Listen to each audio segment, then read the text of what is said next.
Baik, bismillah. Ustaz, kenapa musik haram? Apakah di zaman Nabi ada musik tambahan? Doakan ana supaya bisa segera menikah. Dipastikan yang bertanya adalah jomblo atau single senior. Allah zaujah salihah. Semoga Allah Jalla wa Ala memberikan kepada saudara kita penanya istri yang salihah, atau kalau dia wanita, suami yang saleh. Amin ya rabbal alamin. Baik, terkait halal dan haram, itu murni haknya Allah Jalla wa Ala. Tidak ada yang boleh menghalalkan, mengharamkan, dan mengharamkan kecuali Allah.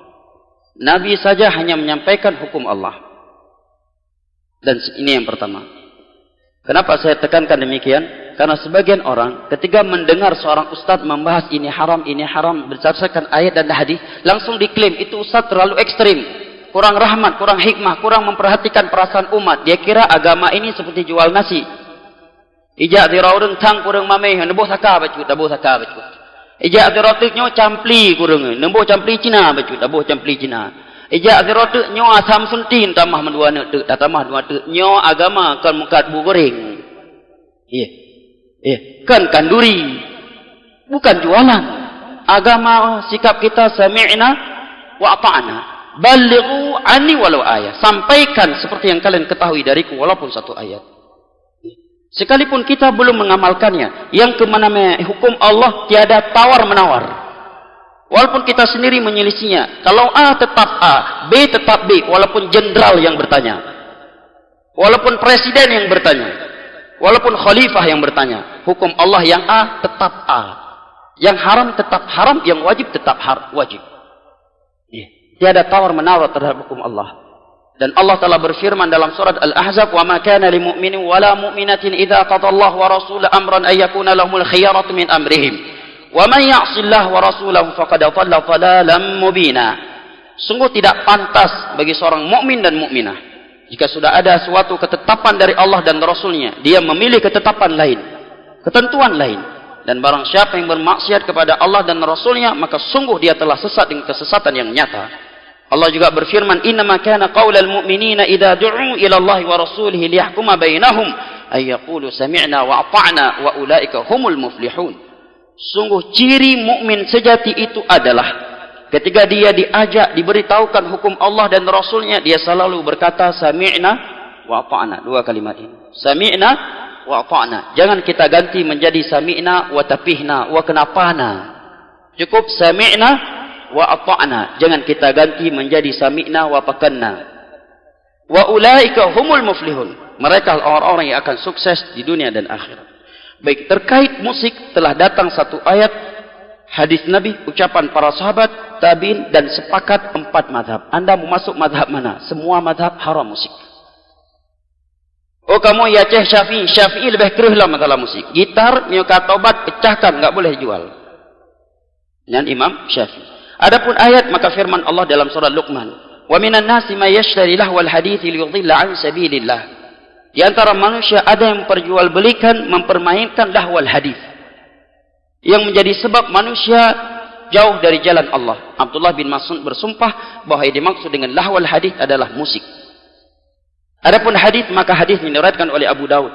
Nabi bersabda, "La yakunna fi ummati aqwamun yastahilluna al-hira wal harira wal ma'azif." Akan ada dari umat Islam nanti, setelah aku meninggal dunia, di zaman yang sudah jauh denganku, akan ada dari umat Islam. Nabi enggak menyebutkan orang kafir. Dari umat Islam yang menghalalkan perzinaan. Yang dikira enggak ada loh. Saya pernah diberitahukan oleh seorang ustaz di sebuah tempat yang sekarang sudah ditiadakan tempat itu, lokalisasi prostitusi. Tempat yang ma'ruf di Indonesia. Jadi di malam Jumat mereka PSK punya kajian malam Jumat. Yasinan, salawatan. Di antara yang disampaikan kepada mereka, bahwa pekerjaan kalian ini bisa menjadi pintu surga dan bisa menjadi pintu neraka. Kalian bisa mendapatkan pahala dari pekerjaan ini dengan syarat ikhlas karena Allah. Hakibat ikhlas zina, ikhlas paidu ikhlas. Tapi itulah ulama su. Kalau kalian ikhlas. Kedua, tidak mengambil suami orang. Yang ketiga, demi menyelamatkan diri kalian, keluarga kalian dari kelaparan. Yang keempat, bisa bersedekah dari uang itu.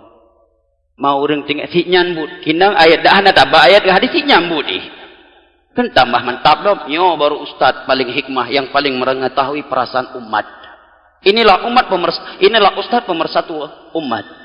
Ya, ada wal harir, dan akan ada dari umat Islam yang menghalalkan kain sutra buat laki-laki. Kain sutra yang terbuat dari ulat sutra asli, bukan sarung yang harga 35.000 itu kemudian ditulis merek sutra, bukan itu ya.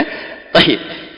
Dan wallahu alam, saya dan beberapa guru saya yang pernah melewati hadis ini seumur hidupnya belum pernah melihat kain sutra. Waktu itu Syekh Abdurrahman Al-Adi rahimahullah membahas hadis tentang kain sutra.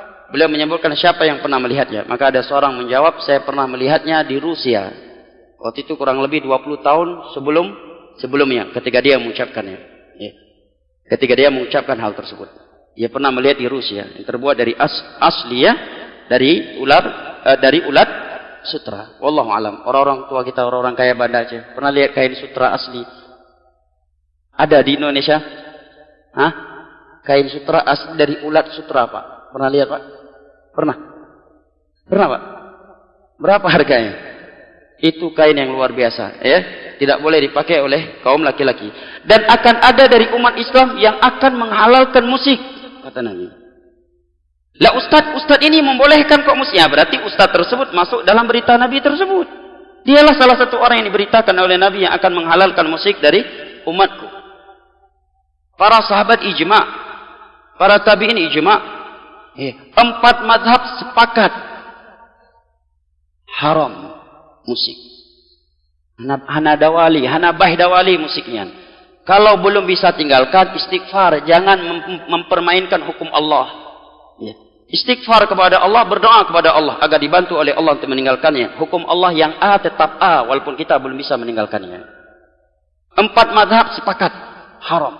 Oh Ustaz, ini musik Islami. Kalau ada musik Islami berarti ada pula prostitusi Islami. Karena Nabi menyebutkan hukum musik berbarengan dengan zina. Oke, kalau demikian berarti boleh juga prostitusi Islami. Bagaimana Pak Ustaz prostitusi Islami? Tempat diskotiknya ditulis ahlan wa sahlan wa marhaban. Ya. Masuk solawatan dulu, malam Jumat yasinan. Diskotik Islami. Jadi halal berarti. Iya.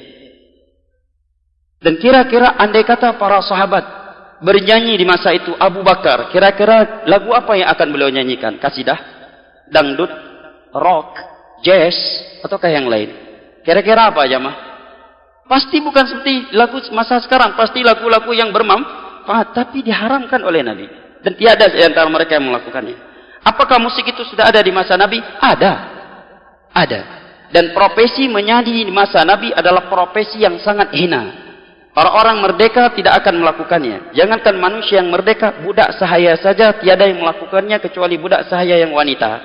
Dan budak sahaya yang sudah berprofesi sebagai penyanyi di masa jahiliyah, di mata Abu Lahab CS, jadi jatuh harganya. Maka di dalam sebuah hadis yang diriwayatkan oleh Al-Imam Abu Daud atau di As-Sunan dari sahabat Imran bin Husain, Nabi menyatakan la yakunu fi hadhil ummah khasfun wa maskhun wa qadhfun. Akan terjadi pada umat ini hujan dengan benda yang keras, batu atau kain semisal dengannya.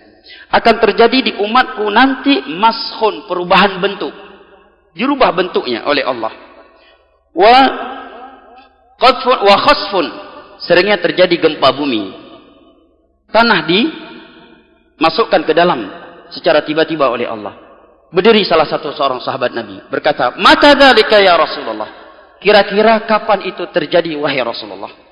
Maka Nabi menjawab, idza dhaharatil qainat, apabila sudah bermunculan biduan-biduan, wanita-wanita penyanyi. Para ulama yang mensyarah hadis ini menerangkan bahwa al-qainat di masa dahulu adalah budak sahaya wanita yang menyanyi. Kalau sekarang penyanyi menjadi profesi yang luar biasa, di mana dia turun, fan-nya akan lari ngejar dia minta tanda tangan. Bapak ego lagi tanda tangan. Ya, tanda tangan di baju, tanda tangan di kopiah, ya, selfie bareng. Di masa jahiliyah, jangankan secara kacamata Islam, di mata Abu Lahab CS saja penyanyi itu cukup hina. Saking hinanya, budak sahaya saja tidak mau melakukannya kecuali budak sahaya wanita. Dan kalau dia sudah berprofesi penyanyi, harganya turun di pasar. Hancur harganya. Ya. Harga di pasar dia jatuh. Kata Nabi, kalau ini sudah tersebar, wasyuribatil khumur, khamar itu mudah didapatkan, wal ma'azif, dan tersebar musik di mana-mana. Tunggu 3 hal yang di atas tadi akan terjadi, dan sebagainya sudah kita lihat. Bahkan semuanya sudah kita lihat, serta kita rasakan jamaah. Ini jawaban terkait musik. Sudah habis waktunya.